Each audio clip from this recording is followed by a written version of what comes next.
నమస్తే, నా పేరు తేజస్విని. బీసీఎన్ న్యూస్ కి స్వాగతం. ముందుగా ముఖ్యాంశాలు. వంటిమిట్టలో వైభవంగా సీతారాముల కళ్యాణం. రాష్ట్ర ప్రభుత్వం తరపున పట్టు వస్త్రాలు సమర్పించిన సీఎం చంద్రబాబు దంపతులు. నక్కపల్లిలో చేనేత కార్మికురాలితో కలిసి మగ్గం నేసిన హోంమంత్రి అనిత. అన్ని వర్గాల సంక్షేమం, అభివృద్ధి కూటమి ప్రభుత్వం లక్ష్యమని స్పష్టీకరణ. బగ్గేశ్వరం గ్రామంలో చేనేత కార్మికులకు ఉచిత విద్యుత్ పథకాన్ని ప్రారంభించిన నిమ్మల రామానాయుడు. స్వయంగా లబ్ధిదారుల ఇళ్లకు వెళ్లి పత్రాలను అందజేసిన మంత్రి.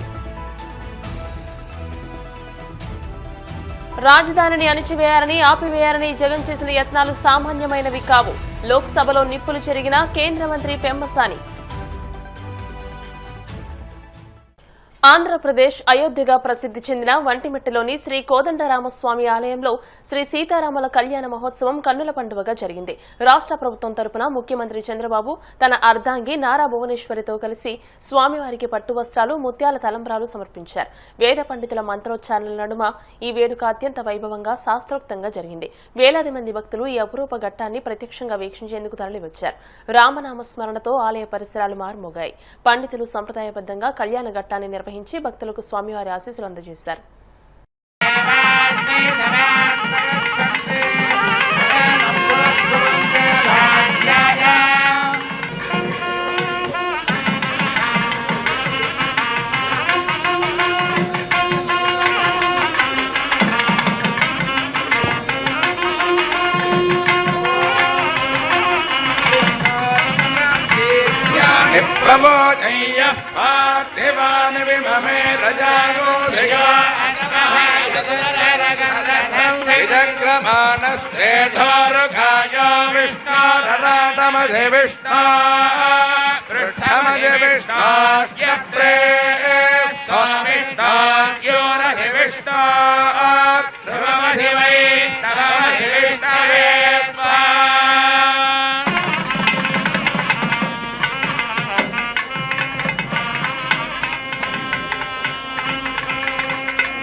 అర్చక స్వాములు సీతమ్మకి, రామచంద్రుడికి రక్షా కంకణ ధారణ చేశారు. రామచంద్రుడి కంకణ ధారణ అంటే విషయోభ్యాగమన్ సర్వే పదాయాసుర రక్షసాం సతేషాం ప్రతిశుశ్రావ రాక్షసానాం తతావనే.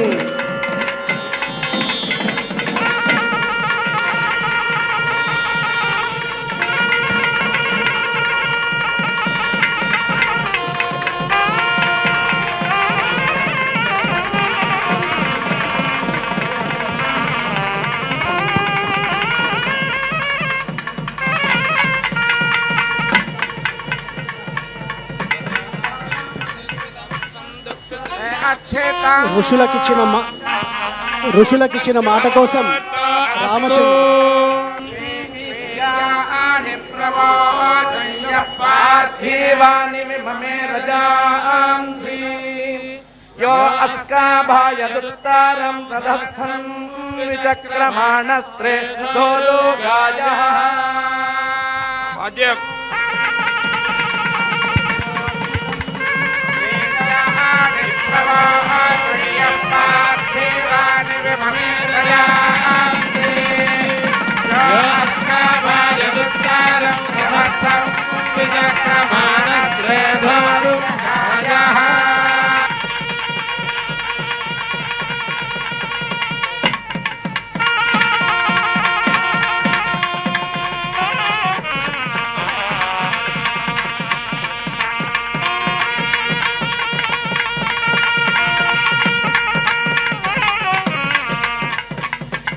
దిగంహత్యలో మద్విషిరింద్రియాణి అంగాన్యాత్మన్ విషజాతదశ్వినా ఆత్మానమంగయే సమధాత్ సరస్వతీ ఇంద్రస్య రూపగం శతమానమాయుః. ఆంధ్ర వాల్మీకిగా పేర్గాంచినటువంటి ఒంటిమిట్ట శ్రీ కోదండరామస్వామి వారికి అణువణువు ఆజీవనము కైంకర్యం నిర్వహించి మందరమన్నటువంటి రామాయణ మహత్కావ్యమును స్వామివారి పాదపద్మములకు సమర్పించినటువంటి వాసుదాస స్వామిగా వావిలకొలను సుబ్బారావు గారి యొక్క ఆశ్రమము నుండి స్వామివారికి అమ్మవారికి సభక్తికంగా సమర్పిస్తున్నటువంటి మంగళ పట్టు వస్త్రద్వయం పత్రం పుష్పం. జై శ్రీరామ్, జై శ్రీరామ్, గట్టిగా జై శ్రీరామ్. ఈ రోజు మనందరికీ ఒక పవిత్రమైన రోజు. సీతారామ కళ్యాణంలో మనందరం భాగస్వాములు కావడం మన అదృష్టం. ఎప్పుడు కూడా రాముడు అనగానే మనకు గుర్తొచ్చేది రామరాజ్యం, సుపరిపాలన. అలాంటిది ఈరోజు నెమరేసుకుని ఇంకొక పక్కన వెంకటేశ్వర స్వామి కలియుగ అవతారం, ఆయన కూడా ఈ రాష్ట్రంలో ఉండడం నెలకొనడం మన అదృష్టం. ఈరోజు ఒక పక్కన ఒంటెమిట్టలో సీతారామ కళ్యాణం జరిగింది.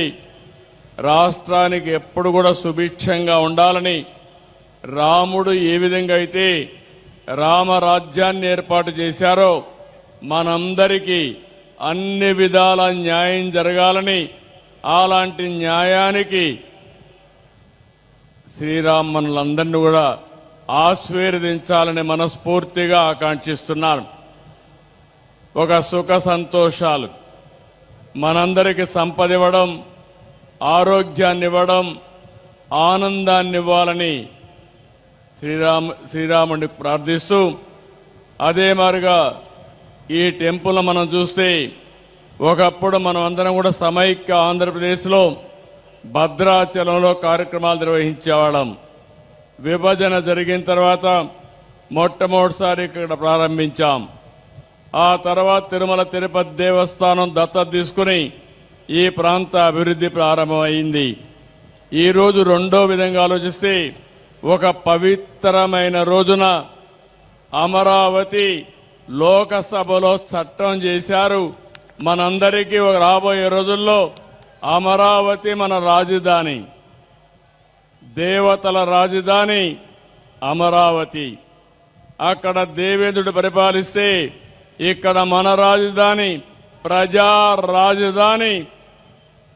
రాముడు ఏ విధంగా అయితే రామరాజ్యాన్ని ఇచ్చాడో రాముని యొక్క ఆశీస్సులతో మీ అందరికీ న్యాయం చేయడానికి, అన్ని విధాల ధర్మాన్ని పాటించడానికి మీకు అండగా ఉంటామని మరొక్కసారి మీ అందరికి విజ్ఞప్తి చేసుకుంటూ మరొక్కసారి అందరికి కూడా జై శ్రీరామ్. హోంమంత్రి అనిత అనకాపల్లి జిల్లా నక్కపల్లిలోని ఓ చేనేత కార్మికుడి ఇంటికి వెళ్లి మగ్గం నేశారు. చేనేత కార్మికులకు 200 నుంచి 500 యూనిట్ల వరకు ఉచిత విద్యుత్ అమలు చేసిన నేపథ్యంలో కార్మికులకు పెన్షన్ అందిస్తూనే వారి కోసం ప్రభుత్వం అమలు చేస్తున్న పథకాల కరపత్రాలు అందజేశారు. మగ్గం నేస్తున్న మహిళా కార్మికురాలతో మాట్లాడి ఓ నేత చీరను కొనుగోలు చేశారు. ఆమెతో కలిసి కొంతసేపు మగ్గం నేశారు. అనంతరం మంత్రి మాట్లాడుతూ అన్ని వర్గాల సంక్షేమం, అభివృద్ధి కూటమి ప్రభుత్వ లక్ష్యమని వెల్లడించారు.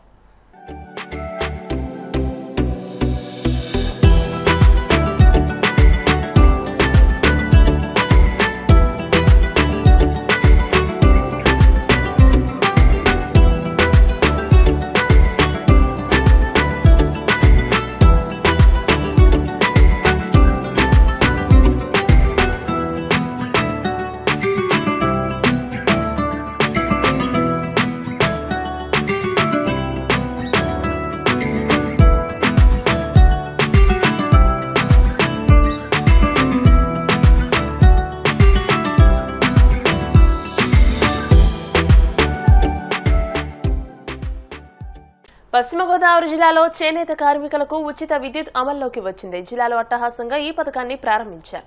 జిల్లాలో 776 చేనేత కుటుంబాలకు ఈ పథకం ద్వారా లబ్ధి చేకూరనున్నది.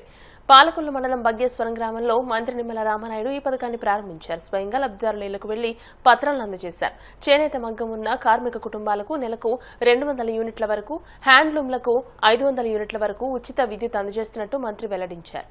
జనసేన బీజేపీ కూటమి ప్రభుత్వం అధికారంలోకి వచ్చిన తర్వాత సంక్షేమం, అభివృద్ధి రెండు కళ్లుగా ముందుకు తీసుకెళ్తూ అందులో ముఖ్యంగా బలహీన వర్గాల వారికి, బీసీలకు అండదండలు అందించేటువంటి విధంగా కూటమి ప్రభుత్వం పాలన సాగిస్తూ ఉంది. అందులో బీసీల్లో ముఖ్యంగా చేనేత వర్గాలు ఎవరైతే ఉన్నారో ఆ చేనేత వర్గాలకు కూడా అండగా ఉండాలనే ఉద్దేశంతో ఈవేళ కూటమి ప్రభుత్వం చేనేత మగ్గాలు ఉన్నటువంటి కుటుంబానికి 200 యూనిట్ల కరెంటు ఉచితంగా ఈ రోజు వాళ్ళకి అందజేస్తూ ఉన్నారు.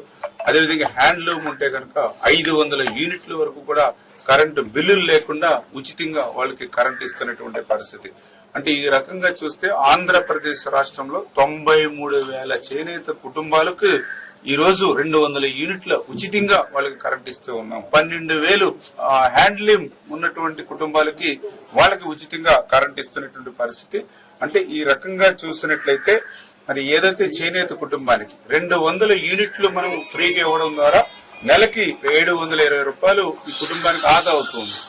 నెలకి 720 రూపాయలు అంటే 8,640 రూపాయలు సంవత్సరానికి ఒక చేనేత కుటుంబానికి ఈ 200 యూనిట్ల ఉచిత కరెంటు వల్ల వాళ్ళకి ఆదా అవుతున్నటువంటి పరిస్థితి.